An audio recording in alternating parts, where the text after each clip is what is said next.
नमस्कार दोस्तों, welcome to my channel. और आज के इस एपिसोड में हम बात करेंगे गुरु दीक्षा के भेद। गुरु जब दीक्षा देता है तो उसके कुछ रहस्य, कुछ भेद होते हैं या फिर उसके कैटेगराइजेशन होती है। अलग अलग प्रकार की दीक्षा सनातन धर्म में बताई गई है। तो आज दीक्षा के बारे में बात करेंगे। दीक्षा क्या होती है और दीक्षा के भेद क्या होते हैं। और दीक्षा जब दी जाती है, दीक्षा एक प्रकार के मैं बोलूँ, there is a transfer of energy from guru to his shishya. जो शिष्य के अंदर में जो शक्ति का प्रवाह दिया जाता है उसको दीक्षा कहते हैं। तो सरल शब्दों में यदि आपको कहूँ तो चलिए आज उस पर हम छोटी सी विचर्चा कर देते हैं। गुरु दीक्षा के भेद। अब शास्त्र सम्मत अगर बात की जाए तो शास्त्र सम्मत के अनुसार गुरु दीक्षा के 3 भेद बताए गए हैं। पहला कहता है ब्रह्म दीक्षा, दूसरी आती है शक्ति दीक्षा और तीसरा दीक्षा का क्रम है वो है मंत्र दीक्षा। मंत्र दीक्षा अधिकतर लोगों ने सुना होगा। तो चलो शॉर्ट में आपको इन दीक्षाओं के बारे में बता देता हूँ। पहली आती है ब्रह्म दीक्षा। इसमें जो गुरु है, जहाँ मैं गुरु शब्द का उपयोग करता हूँ, वह गुरु वो नहीं जो सिखाता है एस्ट्रोलॉजी न्यूमरोलॉजी, उसकी बात नहीं कर रहा हूँ। वो नहीं जो कॉलेज और यहाँ पे आपको कोई कोर्स सिखा रहा है, मैं उसकी बात ही नहीं कर रहा हूँ। वो तो टीचर हो गया, शिक्षक हो गया।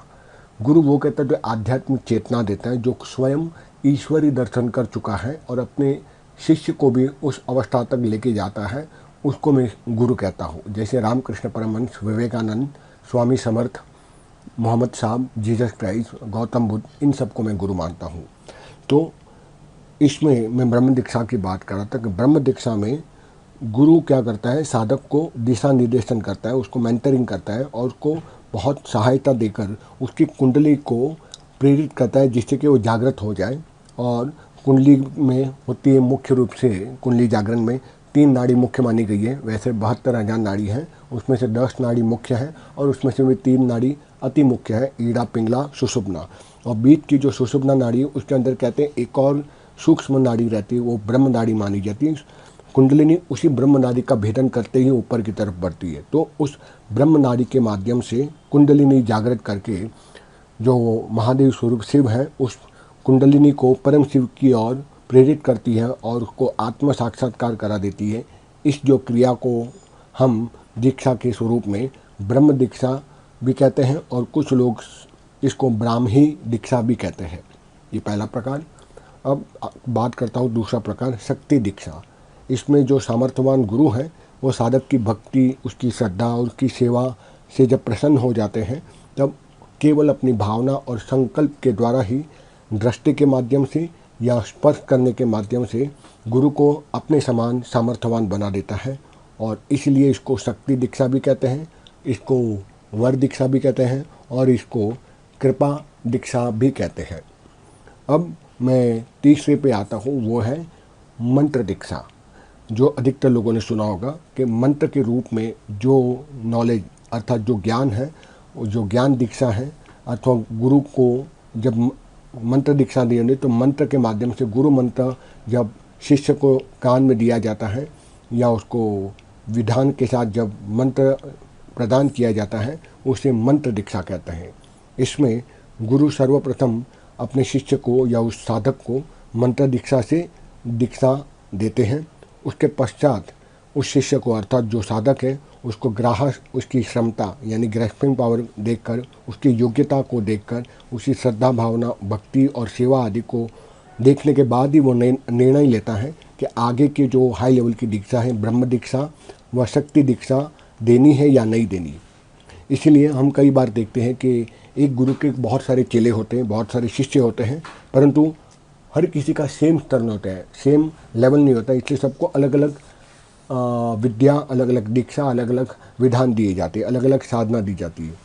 कई बार एक साधक मंत्र दीक्षा तक भी सीमित रहता है और कुछ लोग मंत्र दीक्षा ना लेकर डायरेक्ट ब्रह्म दीक्षा भी दी जाती है। वो गुरु के ऊपर आधार रखता है, उसका स्तर देखकर। वैसे तो गुरु साधक को यानी अपने शिष्य को सर्वगुण जब समझ लेता है तो उस साधक को चाहिए कि बिना देर किए गुरु से प्रार्थना करके उसकी कृपा दृष्टि प्राप्त करे और ब्रह्म दीक्षा या शक्ति दीक्षा का इच्छा प्रकट करे। और गुरु जब अनुकूल लगे तब ये दोनों में से एक या दोनों ही दीक्षा शिष्य को प्रदान कर सकता है। ये इस प्रकार से 3 मुख्य दीक्षा हो गई। अब इसके अलावा शास्त्रों में और भी 4 प्रकार के दीक्षाओं का विधान है, जो कुछ इस प्रकार है। पहले हम कहते हैं कलावती दीक्षा। इसमें सिद्ध और सामर्थ्यवान जो गुरु हैं शक्तिपात की क्रिया के द्वारा अपनी शक्ति का प्रवाह, शक्तिपात यानी शक्ति यानी कि एनर्जी, पात यानी कि नीचे, ऊपर से नीचे की ओर उतरना, तो उड़ेलता है आशीर्वाद के द्वारा और आगे चक्र को स्पर्श करते हुए भी शक्ति का प्रवाह अपने शरीर का तपस्या का अंश सामने वाले में ट्रांसफ़र करता है, उसको शक्तिपात कहते हैं। तो इस शक्तिपात की क्रिया के द्वारा अपनी शक्ति को शिष्य में वो उड़ेलता है, आत्मसात करके उसको शिव स्वरूप बना देता है। तो इसको कहते हैं कलावती दीक्षा। फिर आती है वेदमयी दीक्षा। इसमें क्या होता है कि जो सिद्ध सामर्थ्यवान गुरु हैं अपने शिष्य पर, चेले पर कृपा करके अपने शक्तिपात के द्वारा शिष्य के सारे कुंडलिनी के चक्र, जो शतचक्र माने गए हैं, मूलाधार, स्वादिष्ठान, मणिपुर, अनाहत, विशुद्धि, आज्ञा और ब्रह्मचक्र, जिसको सहस्त्रधार चक्र भी कहते हैं, इन चक्रों का वो भेदन कराता है अपने शक्तिपात की क्रिया के द्वारा। इसलिए इसको वेदमयी दीक्षा भी कहते हैं। तीसरी महत्वपूर्ण जो दीक्षा आती है वो है पंचायतनी दीक्षा। इसमें क्या होता है, जो 5 देव हैं यानी देवी या अर्थात दुर्गा, विष्णु, शिव, सूर्य और गणेश, ये 5 देवता माने गए हैं सनातन में।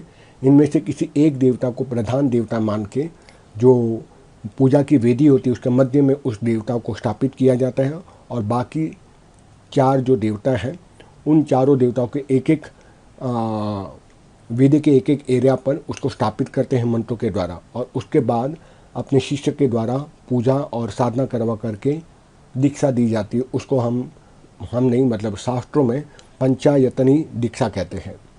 चौथी जो महत्वपूर्ण दीक्षा मानी गई है वो है क्रम दीक्षा। इसमें गुरु और साधक के बीच में तारतम्य हो जाता है, यानी एक रूपता हो जाती है, दोनों एक दूसरे से कनेक्टेड हो जाते हैं सोल लेवल पे, और धीरे धीरे उस शिष्य के अंदर में गुरु भक्ति बढ़ती जाती है, श्रद्धा और विश्वास बढ़ते जाता है, और कुछ समय के पश्चात गुरु के द्वारा मंत्रों और शास्त्रों के अनुरूप और साधना पद्धति का ज्ञान है वो शिष्य में उड़ेल दिया जाता है और विकसित अवस्था में उसको लेकर आगे बढ़ा जाता है। उसको शास्त्र क्रम दीक्षा कहते हैं। क्रमबद्ध जैसे चलना होना चाहिए वैसा। ये बात होगी दीक्षाओं की। अब मैं बात करूँगा कि दीक्षित साधक यानी जिसने दीक्षा ली हो किसी आध्यात्मिक गुरु के, जो समाधि अवस्था प्राप्त हो, ऐसे गुरु की मैं बात कर रहा हूँ। तो जब दीक्षा ली नहीं हो या दीक्षा ले चुके हो तो कौन से नियमों का पालन करना चाहिए उस शिष्य के लिए, ये उसकी एक सूची है। पहली, गुरु कृपा से जो आपको मंत्र प्राप्त हो, गुरु मंत्र, उसको हमेशा गोपनीय रखना चाहिए, किसी को भी नहीं बताना चाहिए, घर की पत्नी तक को नहीं बताना चाहिए, इतना गुप्त रखना चाहिए। दूसरा, गुरु मंत्र को सभा, परिवार या मित्र समुदाय में कभी भी प्रकट नहीं करना चाहिए। तीसरा, गुरु के द्वारा जो निर्देशन आपको प्राप्त हुआ हो, पूजा विधि, वो भी किसी को आपको प्रकट नहीं करनी चाहिए। चौथा, सनातन धर्म के अनुसार गुरु के प्रति और गुरु के दिए हुए मंत्र के प्रति पूर्ण सम्मान रखें, श्रद्धा, भक्ति और विश्वास रखते हुए उसकी रक्षा करनी चाहिए। पांचवा, जो प्राणी जन है उस पर सदा दया की दृष्टि रखनी चाहिए। छठा, वैष्णव और धर्माचार्यों गुरु जो आध्यात्मिक गुरु हैं सच्चे, उनके प्रति हमेशा श्रद्धा भाव रखनी चाहिए। सातवां, असत्य यानी कि झूठ बोलना, पाप कर्म करना, किसी की निंदा अर्थात क्रिटिसाइज करना, द्वेष रखना, क्रोध रखना, ईर्ष्या करना, ये जो दुर्गुण है उससे सदा दूर रहना चाहिए। आठवां, पूर्ण सदाचारी जीवन जीना चाहिए, ब्रह्मचर्य पालन करना चाहिए और आस्तिक बनकर गुरु के निर्देशों का पालन जो करता है वही श्रेष्ठतम साधक माना जाता है। तो आगे बताए गए मैंने जो 8 नियम हैं, उन नियमों का जो पालन करते हुए गुरु के आज्ञा के अनुसार जो अपना जीवन व्यतीत करता है वह साधक अपने शिष्य धर्म का पालन करते हुए साधना में हमेशा सफल होता है, अन्यथा उसकी साधना कभी सफल नहीं होती। तो ये आज आपको बड़ी संक्षिप्त में शास्त्रों के अनुसार दीक्षा के प्रकार और दीक्षा के नियम क्या होते हैं उस पर मैंने हल्का सा प्रकाश डाला है। आशा रखता हूँ कुछ ज्ञान की बूंदें आपको प्राप्त हुई होगी।